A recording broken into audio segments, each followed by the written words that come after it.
네, 안녕하세요. 홍 팀장입니다. 오늘 제 옆에는 인천 저기 잠시만요. 여기 보면 안 되죠? 보셔도 상관없어요. 처음에 인사는 보고 같이 해야지 인사를 혼자 해? 알겠어요. 저 다시 할게요.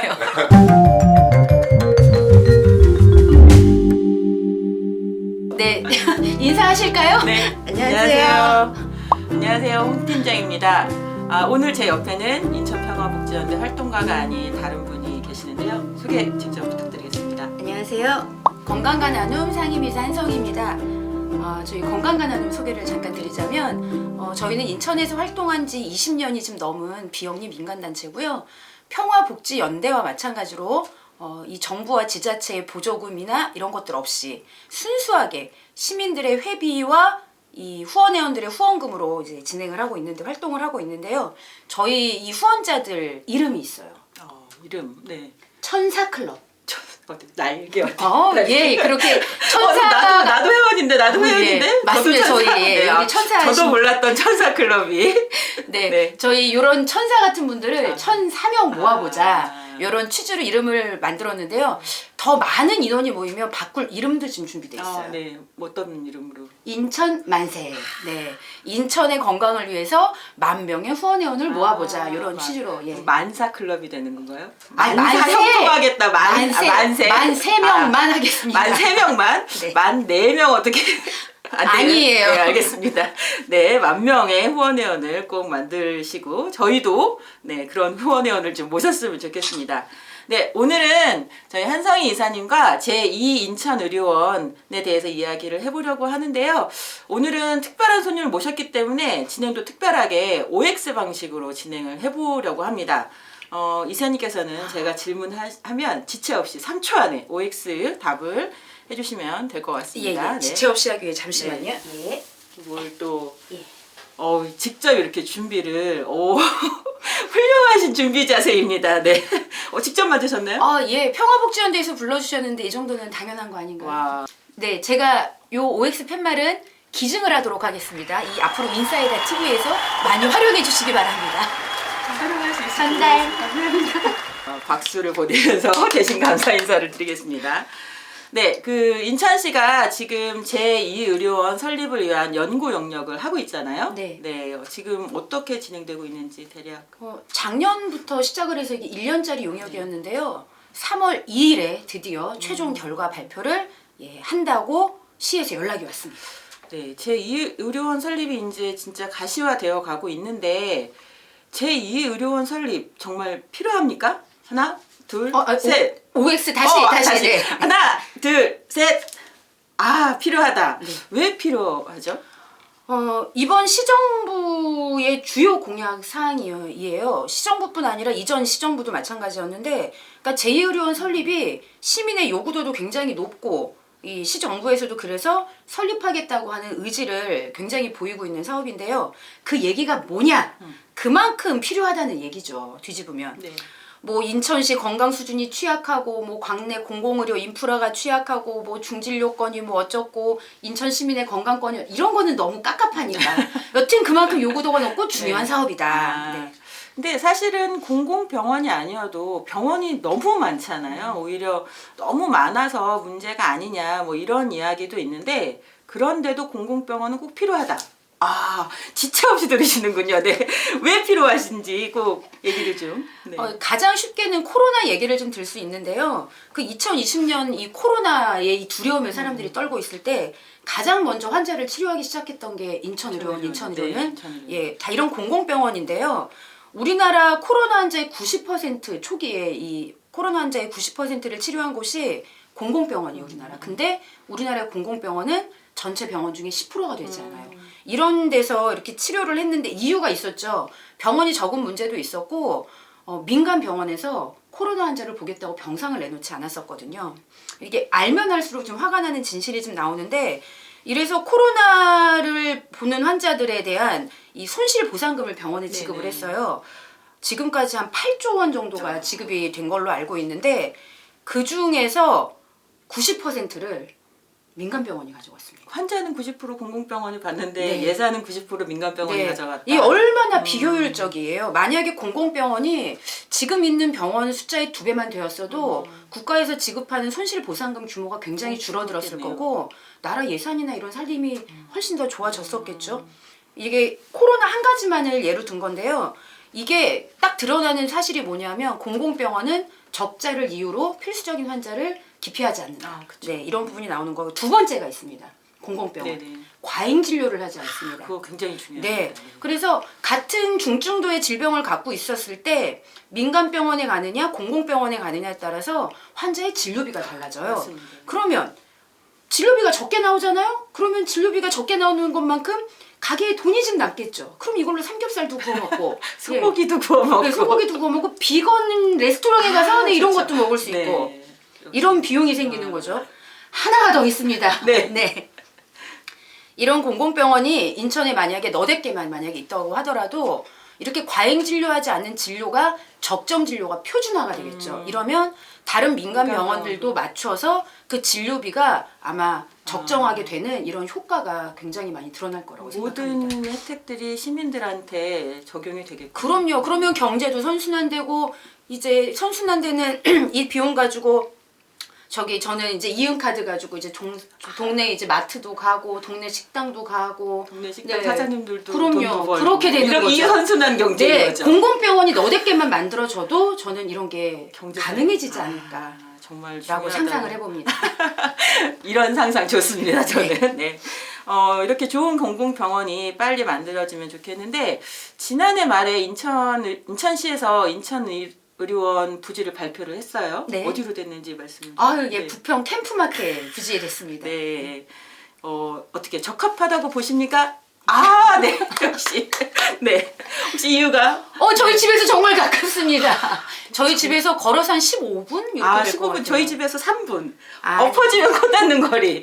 바로 코 닿는 거리에 이 공공병원이 설립된다는 건 가장 큰 자, 메리트죠. 필요- 저는 네. 네. 꼭 저희 집 앞에 설립돼야 된다. 부지 선정이 입김 팍팍 넣으신 거 아닙니까, 홍 팀장님? 제가 그렇게 좀 영향력이 있는 사람이다. 이렇게 보시는 거죠. 그렇죠. 아, 네, 감사합니다. 네. 이 홍 팀장님의 이 지대한 영향력과 더불어서 좀 중요한 게 한 가지가 더 있는 것 같은데요. 그 부지가 아파트가 굉장히 그쵸, 많이 네. 있잖아요. 이용 가능한 시민들이 많다는 얘기죠. 그리고 오가기에도 굉장히 교통편도 좋고요. 이게 국가 예산하고 시민의 세금이 들어가게 되잖아요. 인천의료원을 짓게 되면. 그래서 그 부분을 부지선정위원회에서 굉장히 주요하게 좀 보신 것 같습니다. 네, 근데 한편으로는 이제 부평에 계시는 분들 중에는 일부 이제 근처에 바로 부평 성모병원 같은 큰 병원도 있고, 주변에 많은 병원들이 있는데 굳이 여기에 제2의료원이 필요하냐 이런 의견도 좀 있기는 하더라고요. 저는 오히려 의료 전달 체계를 확립할 수 있는 이 계기가 좀 될 것 같아요. 부평 계양 지역 쪽에서 이 의료원은 이제 1차 병원 동네 의원에서 이제 의료한 환자들을 치료하고 의료원에서 치료하기 힘든 환자들은 이제 인천 성모병원, 네. 대학병원으로 좀 보내고 그리고 인천의료원에서 치료해서 이제 잘 퇴원을 하는 환자들은 다시 인천의료원이 이 동네 병원으로 연결을 해서 퇴원 환자 관리도 하고 이런 것들이 확립이 되면 이 불필요한 의료비 지출도 줄일 수 있고 시간도 훨씬 더 절약되는 이런 효과가 같이 나오겠죠. 그래서 1차, 2차, 3차가 이렇게 선순환으로 쭉 연결될 수 있는 구조가 만들어질 수 있다 네. 이런 말씀이시죠. 보건의료 전달 체계라고 합니다. 보건의료 전달 체계, 보건의료 전달 체계, 네, 알겠습니다. 이사님 말씀하신 대로 그렇게 되면 참 좋겠다라는 생각이 드는데요. 이제 연구도 끝났고, 부지 선정도 끝났고, 그러면 제2의료원 바로 설립이 가능하다? 왜죠? 과정이 지금 더 많이 남아 있어요. 우선 과정 중에 가장 큰 산이 있는데요. 기획재정부에서 예비 타당성 통과를 해야 됩니다. 이게 가장 큰 산인데, 그러니까 총 사업비가 500억이 넘고 국가 예산이 300억 이상 투입되는 사업은 예비 타당성 조사를 받아야 되거든요. 이 인천처럼 또 이 공공병원을 만들겠다고 하는 지자체가 있어요. 울산하고 광주가 이 공공병원 설립을 위한 예타 조사를 하고 있는 중인데 올해 3월이나 4월 중에 결과가 나올 것으로 지금 보입니다. 그런데 약간 문제가 좀 있죠. 예비 타당성 조사라고 하는 건 이 사업이 되었을 때 경제성 효과가 얼마나 있는지를 찾아보는 건데 아까 앞쪽에 말씀드렸지만 공공병원은 적자를 이유로 필수 진료를 기피하지 않는다고 말씀드렸잖아요. 그러니까 이게 맞느냐 과연 공공병원이 예비 타당성 조사를 받는 게 이런 논란과 문제제기가 좀 많이 있었어요. 그래서 한동안 그 면제를 한다면 이런 얘기도 잠깐 있긴 했었는데. 그 얘기하면 진짜 마음이 아픈데요. 네. 그 코로나 한참 난리였던 네네네네. 그 2020년도에 복지부가 지자체에 다 물어봤대요. 의료원을 만들 의지가 있느냐. 그렇다고 하면은 예비 타당성 조사를 면제받을 수 있게 이렇게 추진을 하겠다. 인천은 그때 신청을 안 했습니다. 그래서 서부산, 대전, 서부 경남 의료원만 지금 현재 예타가 지금 면제가 된 상황이죠. 아유, 너무 부럽습니다. 그때 됐으면 네. 이런 어려운 과정을 겪지 않았어도 그럼요. 되는데. 그나마 지금 다행이라고 할 수 있는 건 이 코로나를 거치면서 이 공공병원에 대한 예비 타당성 조사를 할 때 사회적 이익을 그 이제 효과값으로 산출하는 것들이 지금 나오게 됐는데요. 예를 들면 대규모 감염병 관리 효과, 뭐 초기 집중 재활 치료를 통한 재원 일수 감소 효과, 지역사회 보건사업 추진 효과 이런 것들을 다 평가 기준에 반영하겠다고 지금 이 지표가 나와 있고 요번에 이제 3월 4월에 나오는 울산하고 광주가 이 대상에 해당이 되기 때문에 중요하겠네요. 결과에 주목할 네. 필요가 있습니다. 근데 뭐 그 기준은 기존의 공공병원들이 해왔던 역할이니까 또 네, 주목해 봐야 될 필요가 있다고 생각이 들고, 그러면 인천시가 올해 내년도에 이제 예타 신청을 하면 어떻게 한 번에 통과가 될 것 같으십니까? 요거는 제 마음. 그랬으면 좋겠다고 하는 제 바람. 네. 현실은? 현실은 여러 가지 과정을 거쳐야 한다.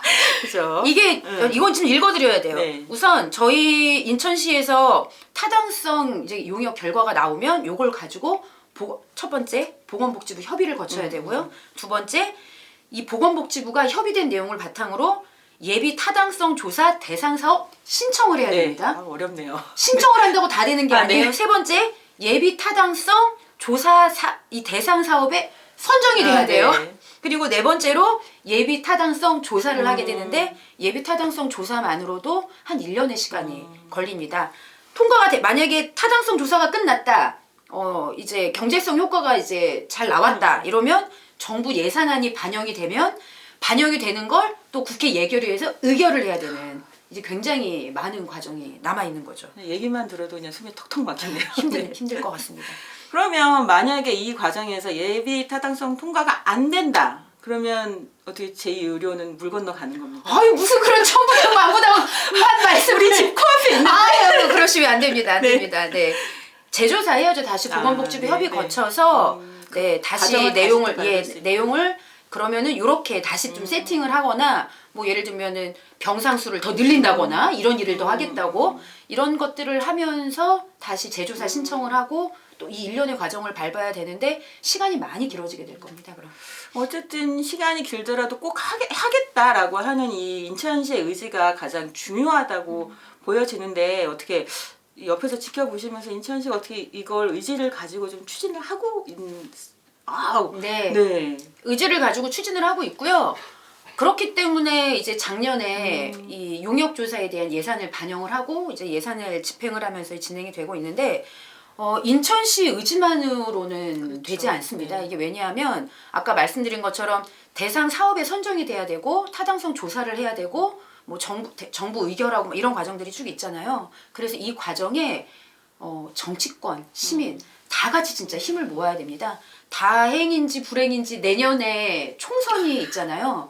이게 이제 저희 제2의료원의 이 부분이 예비 타당성 조사의 대상으로 선정이 되었을 때 예를 들면 이 의료원을 만들겠다고 하는 타 지역하고 같이 손을 잡고 예비 타당성 조사 면제를 추진을 하는 과정을 좀 할 수도 있고 그리고 또는 이 잘 통과될 수 있고 예산 반영이나 이런 것들이 좀 원활하게 이루어질 수 있도록 그 지역에 있는 정치권, 인천의 정치권이 다 같이 힘을 합치는 과정이 만들어질 수도 있죠. 네. 여기서 중요한 건 저희 시민의 힘.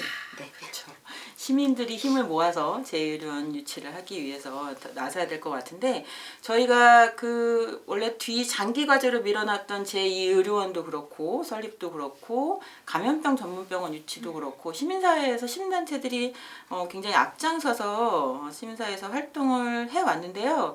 이걸 건강과 나눔에서 천사들과 같이 쭉 혼자 이렇게 쭉 아유, 해오셨나요? 아니죠. 저희 혼자 한 거 아니고요. 이게 굉장히 시민의 힘이 필요한 건데요. 인천에는 굉장히 훌륭한 이 시민연대 네트워크 조직이 있습니다. 인천 공공의료 포럼이라고 하는 이 활동한 지 15년 정도 됐나요? 네. 이 보건의료 단체들하고 이제 지역에 있는 사회단체 이렇게 구성이 된 건데 저희 건강가나는 여기 평화복지연대 그리고 건강사회를 위한 치과의사의 인천지부, 인천의료원 노조, 적십자기관 노동조합 그리고 보건의료노조, 인천부천 지역본부 2013년도에 결성이 되어서 현재까지 인천의 공공의료 관련된 사항을 진짜 주도하면서 이 활동을 하고 있습니다. 말씀하신 것처럼 감염병 전문병원 지역 이슈와 이 폐기될 뻔했던 제2의료원에 대한 이 불씨를 살린 거 이거 다 명실상부 인천 공공의료 포럼의 역할입니다. 이거 진짜 사실이에요. 거짓말 요만큼도 섞이지 않은 네. 명백한 진실입니다. 네, 제가 증인 거예요. 네. 어쨌든 인천 공공의료 포럼의 열정과 시민들의 이 마음과 저력이 좀 모아져서 시민들이 원하는 좋은 공공병원이 설립되었으면 하는 바람입니다. 다음번에도 좀 이렇게 시민들이 원하는 좋은 공공병원에 대한 이야기를 좀 많이 나눠봤으면 좋겠다라는 생각이 드는데요. 어떻게 나오실 이야기? 네, 여기 홍 팀장님이 써주신 대본에 네, 얼마든지 불러만 주시면 이렇게 써 있는데요. 네.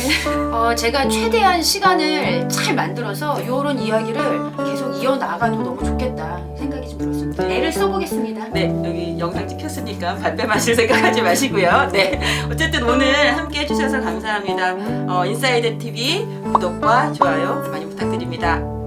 안녕. 감사합니다. 안녕. 자, 손잡고 인사하겠습니다. 안녕. 안녕.